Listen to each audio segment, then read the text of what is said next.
नमस्कार, मैं योगिता लड्ढा और आप देख रहे हैं समाचार नगरी। 15 अगस्त को भारत अपनी आज़ादी का जश्न मना रहा था, तो साथ ही दुनिया का एक देश अफगानिस्तान एक बार फिर से तालिबान की बेड़ियों में उलझकर उसका गुलाम बनता दिखाई दे रहा था। आखिर कौन है ये तालिबान?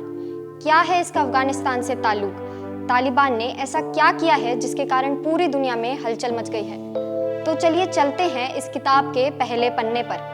बात करते हैं अफगानिस्तान के इतिहास की, वो इतिहास जिसमें कई संविधान बने, कईयों ने तानाशाही करी तो कईयों ने तख्ता पलट। बात है 1839 से 1842 की, जब अफगानिस्तान और ब्रिटेन का पहला युद्ध हुआ, जिसे फर्स्ट एंग्लो अफगान वॉर भी कहा जाता है। इसमें अफगानिस्तान ने जीत हासिल करी और खुद को गुलाम बनने से बचाया। इस हार को जीत में बदलने के लिए 1878 से 1880 में ब्रिटेन ने एक बार फिर अफगानिस्तान पर हमला किया और इस बार जीत ब्रिटेन की हुई। इस जंग को सेकेंड एंग्लो अफगान वॉर भी बोला जाता है। आपको बता दें, दोनों ही युद्ध में भारत को ब्रिटिश सरकार चला रही थी और इन सब के बाद भारत और अफगानिस्तान के बॉर्डर पर ड्यूरेंड लाइन बनाई गई। जंग जीतने के बाद ब्रिटेन का मकसद अफगानिस्तान को एक कैद पंछी की तरह पिंजरे में रखने का नहीं था, बल्कि दुनिया को यह दिखाना था कि ब्रिटेन सबसे ज्यादा ताकतवर है। रूस ने इसके बाद यह मान लिया था कि अफगानिस्तान ब्रिटेन के अंदर आता है और उससे दूर रहने में ही भलाई है। ब्रिटेन ने अफगानिस्तान पर अपना दबदबा कायम रखा, लेकिन एक बार फिर से थर्ड एंग्लो अफगान वॉर को 1919 में लड़ा गया। अफगानिस्तान में इस जंग को वॉर ऑफ इंडिपेंडेंस भी कहा जाता है। इस लड़ाई के बाद अफगानिस्तान का पूरा दृश्य ही बदल चुका था। नई सरकार बनी और बहुत से बदलाव आए, जैसे मल्टीपल मैरिजेस पर रोक लगा दी गई, लड़कियों की शिक्षा को बढ़ावा दिया गया, महिलाओं और पुरुष को बराबर अधिकार दिया गया। लेकिन यह कोई नई बात नहीं कि कहीं पर सामाजिक बदलाव हो और उसका विरोध ना किया जाए।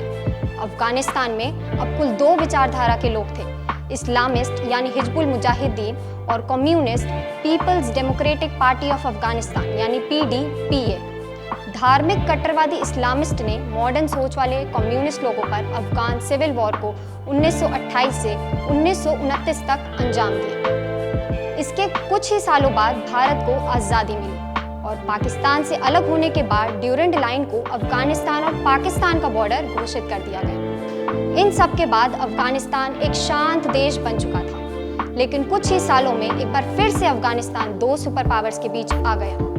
पहले ब्रिटेन और रूस के बीच, जिसे द ग्रेट गेम भी कहा जाता है, जो रूस और सोवियत यूनियन के बीच में चल रहा था। लेकिन अफगानिस्तान नॉन अलाइंग मूवमेंट को फॉलो कर रहा था। इसका मतलब था अफगानिस्तान ना ही USA और ना ही सोवियत यूनियन को अपने ऊपर शासन करने के लिए मंजूरी देगा। इसी बीच PDPA में भी 2 हिस्से हो चुके थे और साथ ही एक नई कम्युनिस्ट पार्टी का निर्माण हुआ, जो नूर मोहम्मद ताराकी के द्वारा चलाई गई थी। एक बार फिर से चुनाव हुए और ताराकी की सरकार जीत गई। फिर से अफगानिस्तान में बदलाव हुए, जैसे दहेज प्रथा को हटा दिया गया, फिर से लड़कियों को स्कूल जाने के लिए अनुमति मिल गई। सिर्फ यही नहीं, एक और बड़े फैसले ने पूरे देश को हिलाकर रख दिया था और वह फैसला था कि अब मौलवियों से उनकी पावर को छीन लिया जाता है। इससे इस्लामिस्ट पार्टी के जो लोग थे, कट्टर धार्मिक के, उन्होंने एक बार फिर से कम्युनिस्ट पार्टी के खिलाफ एक जंग शुरू कर दी। इस कोल्ड वॉर में सोवियत यूनियन कम्युनिस्ट पार्टी की तरफ था और अपना दबदबा बनाने के लिए सोवियत यूनियन ने कम्युनिस्ट पार्टी का सहयोग किया। इस्लामिस्ट पार्टी को हिजबुल मुजाहिदीन के लोग चला रहे थे और यह देख अमेरिका को एहसास हुआ कि अगर सोवियत यूनियन की मदद से कम्युनिस्ट पार्टी जीत गई, पूरे अफगानिस्तान पर सोवियत यूनियन राज करेगा। USA ने खुद को सुपर पावर प्रूफ करने के लिए और सोवियत यूनियन को अफगानिस्तान पर राज करने से रोकने के लिए दीन का सहयोग किया। पड़ोसी राज्य ईरान में 1979 में भी ऐसी ही हालत थी। ईरान की इस्लामिस्ट पार्टी ने कम्युनिस्ट पार्टी को हरा दिया था और इसी डर से अफगानिस्तान की कम्युनिस्ट पार्टी, जिसे सोवियत सपोर्ट करता था, वह धार्मिक कार्यों में लग गई और अपने भाषण में अल्लाह का नाम लेने लगी और कुछ अन्य कार्यों से यह दिखाना चाहती थी कि हिजबुल मुजाहिदीन उनकी तरफ आ जाए। लेकिन इन सब का कोई फायदा नहीं हो रहा था। एक बार फिर से दिसंबर 1979 को सोवियत यूनियन ने टांग अड़ाई और हिजबुल सरकार को हार का सामना करना पड़ा। इसी के साथ एक बार फिर से USA को भी यह एहसास हुआ कि शायद अफगानिस्तान सोवियत यूनियन के साथ मिलकर उसके खिलाफ खड़ा ना हो जाए। अमेरिका ने फिर से सोवियत यूनियन को रोकने के लिए मुजाहिदीन की मदद करने के लिए उनको हथियार दिए। आप सोच रहे होंगे आखिर हिजबुल मुजाहिदीन कौन है? दरअसल मुजाहिदीन वो कट्टर धार्मिक विश्वास का वो समूह है जो पहाड़ों में रहकर जंग लड़ता था, लेकिन सहयोग मिलने के बाद इनके पास ढेर सारे हथियार इकट्ठे हो चुके थे और साथ ही एंटी एयरक्राफ्ट मिसाइलें भी इनको मिल चुकी थी।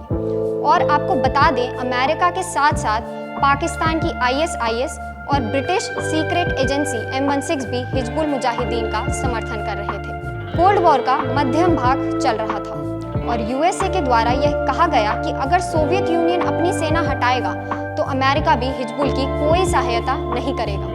1989 में सोवियत यूनियन ने अपनी सेना हटा ली थी क्योंकि वो खुद भी टुकड़ों में बंट रहा था। अफगानिस्तान में अब फिर से एक बार चुनाव हुए और PDPA ने सरकार बना ली। शांति भरे देश में सब कुछ अच्छा चल रहा था और अफगानिस्तान का नाम इस्लामिक रिपब्लिक कर दिया गया। कम्युनिस्ट पार्टी यानी PDPA ने जी जान लगा दी कि अफगानिस्तान की शांति भंग ना हो, लेकिन USA ने दावा करने के बावजूद भी मुजाहिदीन की मदद करना बंद नहीं किया और साथ ही इस्लामिस्ट पार्टी यानी मुजाहिदीन में फिर से डर पैदा हो गया कि शायद इस्लाम खतरे में है। फिर से कम्युनिस्ट पार्टी PDPA और इस्लामिस्ट पार्टी हिजबुल मुजाहिदीन में संग्राम छिड़ गया और इस बार मुजाहिदीन ने जीत हासिल कर ली थी। लेकिन सत्ता के लिए मुजाहिदीन भी टुकड़ों में बंट गया था। 1992 में बुरहानुद्दीन रब्बानी ने इस्लामिस्ट पार्टी को लीड करने लगे और उन टुकड़ों में ही एक तालिबान नामक पार्टी ने जन्म लिया। तालिबान शब्द का अर्थ है स्टूडेंट्स और ये पश्तून में विश्वास रखता है। मुल्ला उमर नामक एक व्यक्ति इसको चला रहा था और देखते ही देखते कब मुजाहिदीन और तालिबान का दबदबा ज्यादा होने लगा पता ही नहीं चला। शुरू में तालिबान 50 लोगों का ग्रुप था। यह कहा जाता है कि तालिबान को ना चाहते हुए भी अमेरिका ने ही बनाया है। अमेरिका ने ही हिजबुल मुजाहिदीन की सहायता करके तालिबान के बनने का रास्ता खोला है। धीरे धीरे कब कैसे तालिबान ने अफगानिस्तान पर कब्जा कर लिया और हिजबुल मुजाहिदीन कमजोर पड़ा, किसी को नहीं पता। 1996 में तालिबान ने काबुल पर अपने कदम रखे। शुरू में तालिबान ने बहुत शांति बनाई और लोगों को यह विश्वास दिलाया कि तालिबान इस्लाम का भला चाहता है, लेकिन कुछ ही समय में तालिबान ने अपने असली रंग दिखाए। तालिबान ने अफगानिस्तान का नाम बदलकर इस्लामिक इमिरेट ऑफ अफगानिस्तान कर दिया। आपको यह जानकर हैरानी होगी कि तालिबान ने क्या क्या बैन कर दिया था।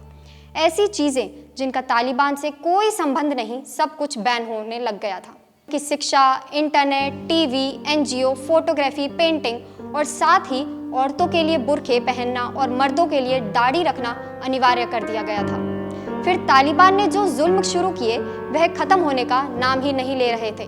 कई लोगों को मारा और अफगानिस्तान के ऐतिहासिक परंपराओं को नुकसान पहुंचाया।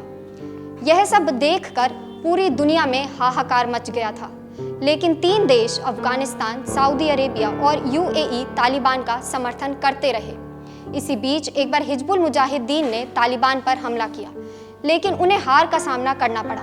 इसी के 2 दिन बाद अल कायदा, जो कि पाकिस्तान से संबंध रखता है, उसने USA में 9/11 के हमले को अंजाम दिया। अल कायदा को उसामा बिन लादेन नाम का एक आतंकवादी चला रहा था। तालिबान का हिजबुल से कोई संबंध नहीं था और इसीलिए अमेरिका पर हमला करने के बावजूद उसने अल कायदा का समर्थन किया और उसामा बिन लादेन को अपने पास जगह दी। अमेरिका ने भी इसका बदला लेने के लिए अफगानिस्तान पर एयर स्ट्राइक्स कर तालिबान के ठिकानों को उड़ा दिया और फिर दिसंबर 2001 में मुजाहिदीन की मदद से USA तालिबान को हराने में सक्षम रहा। कुछ सालों तक सब ठीक चल रहा था और उसके बाद भी अमेरिका ने पाकिस्तान में जो तालिबान के अड्डे थे उन पर हमला करना शुरू कर दिया और साथ ही 2011 में उसामा बिन लादेन को मार गिराया।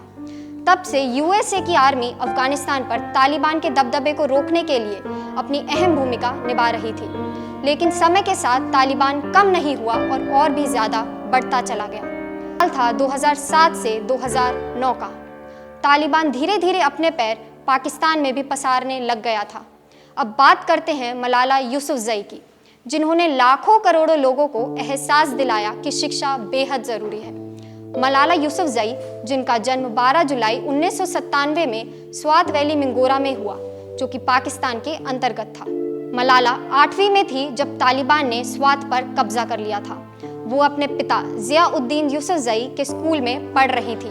तालिबान के आने के बाद जो बदलाव हुए उनमें से सबसे बड़ा कारण जिससे मलाला को अपनी आवाज़ उठानी पड़ी वो था इन तालिबानियों ने लड़कियों के स्कूल जाने पर रोक लगा दी थी।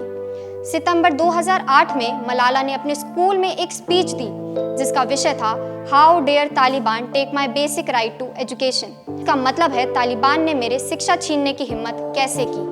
और मलाला को पहली बार दुनिया में पहचान तब मिली जब साल 2009 में उन्होंने अपने दूसरे नाम गुल मकई से BBC उर्दू के लिए छुप छुप कर डायरी लिखना शुरू किया। इस डायरी में तालिबान की बेरहमी के बारे में बताया गया था। बाद में मलाला के पिता ने सार्वजनिक कर दिया कि मलाला ही गुल मकई है। मलाला की डायरी से परेशान होकर तालिबान ने 9 अक्टूबर 2012 को मलाला के स्कूल बस पर हमला कर दिया था और मलाला के सर पर गोली मार दी थी। इसके इलाज के लिए उन्हें ब्रिटेन ले जाया गया जहां बहुत सी कोशिशों के बाद सर्जरीज के बाद वो ठीक हुई। मलाला ने तालिबानियों का सामना करते हुए उनको करारा जवाब दिया और उन्होंने कहा है कि मैं उस लड़की के रूप में याद किया जाना नहीं चाहती जिसे गोली मार दी गई थी। मैं उस लड़की के रूप में याद किया जाना चाहती हूँ जिसने खड़े होकर सामना किया। तालिबानियों के हमले के बाद मलाला ने उन्हें मुंह तोड़ जवाब दिया और वो कहती हैं The terrorists thought that they would change my mind, stop my ambition, but nothing changed in my life except weakness, fear and hopelessness died. Strength, power and courage were born. जिसका हिंदी अनुवाद है कि आतंकवादियों ने सोचा कि वो मेरी सोच बदल देंगे, मेरा जज्बा खत्म कर देंगे, लेकिन मेरी जिंदगी में कुछ नहीं बदला सिवाय इसके कि डर, कमजोरी और निराशा का अंत हुआ और ताकत, शक्ति और साहस का जन्म। 2021 में तालिबान ने अफगानिस्तान के लगभग स्थानों पर कब्जा कर लिया है। हाल ही में तालिबान ने जलालाबाद को हासिल करने के बाद काबुल की तरफ अपने कदम बढ़ाए और अपने इन मंसूबों में कामयाब हो गया। अफगानिस्तान के लोगों की हालत बेहद खराब है। लोग अपने ही शहर को, अपने ही देश को छोड़कर जाने के लिए मजबूर हो चुके हैं। महिलाओं को डर है कि पिछली बार की ही तरह तालिबान उन पर जुल्म करेगा। जैसे ही तालिबान ने अफगानिस्तान की राजधानी काबुल पर कब्जा किया, वहां के संसद में हड़कंप मच गई और देश के प्रधानमंत्री समेत कई अन्य सांसद देश छोड़कर भाग गए। अब तालिबान क्या करेगा? अफगानिस्तान की आगे क्या स्थिति रहेगी, कोई भी नहीं जानता। अगर तालिबान अपने कदम पीछे नहीं करता तो भारत और अफगानिस्तान के संबंध के साथ साथ भारत को बहुत बड़ा नुकसान झेलना पड़ेगा। भारत ने अफगानिस्तान पर जो $3 मिलियन का निवेश कर रखा है वो रद्द हो जाएगा और साथ ही आतंकी हमले होने का यह एक बड़ा कारण बन सकता है। ऐसी ही खबरें देखने के लिए जुड़े रहिए हमारे साथ समाचार नगरी पर।